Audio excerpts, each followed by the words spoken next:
ಒಂದೇ ಮಂತ್ರ, ಮೊದಲನೇ ಮಂತ್ರ, ಕೊನೆ ಮಂತ್ರ, ಒಂದೇ ಧ್ವನಿ, ಮೊದಲನೇದು ಕೊನೆಯದು ಓಂ.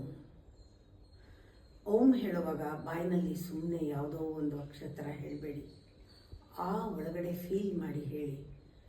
ನಿಮ್ಮಲ್ಲಿ ಎಚ್ಚರ ಸ್ಥಿತಿ ಏನು ಅಂತ ನಿಮ್ಗೆ ಅರಿವಾಗುತ್ತೆ. It's a wakeful state. ಊ ಹೇಳುವಾಗ ಆಳವಾದ ಒಂದು ಕನಸಿನ ಮಧ್ಯ ಬರುವಂತಹ ಹುಟ್ಟುವಂತಹ ಒಂದು ಸ್ವಪ್ನಾವಸ್ಥೆಯನ್ನು ನೋಡ್ತೀರ. ಮಾ ಹೇಳುವಾಗ ನಿದ್ರಾವಸ್ಥೆ.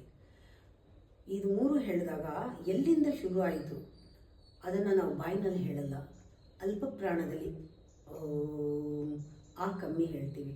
ಅದಕ್ಕೂ ಮುಂಚೆ ಎಲ್ಲಿಂದ ಬಂತು ಗೊತ್ತಿಲ್ಲ, ಎಲ್ಲೋ ಹೋಗುತ್ತೆ, ಎಲ್ಲೋ ತಲುಪತ್ತೆ. ಈ ನಾಲ್ಕನೇ ಸ್ಥಿತಿ ಮೆಡಿಟೇಷನ್ ಎಲ್ಲಿಂದ ಹುಟ್ಟುತ್ತೆ, ಎಲ್ಲಿಗೆ ನಮ್ಮನ್ನು ಕರ್ಕೊಂಡು ಹೋಗುತ್ತೆ? ತುರ್ಯಾವಸ್ಥೆ, ಫೋರ್ತ್ ಸ್ಟೇಟ್ ಆಫ್ ಕಾನ್ಷಿಯಸ್ನೆಸ್. ಅದನ್ನು ಅನುಭವಿಸ್ಬೇಕಾದ್ರೆ ನಾವು ಓಂಕಾರ ಸರಿ ಹೇಳಬೇಕು. ಓಂಕಾರ ಬರೀ ಬಾಯಲ್ಲಿ ಹೇಳಿದ್ರೆ ಮೆಡಿಟೇಷನ್ ಅನುಭವ ಆಗೋಲ್ಲ.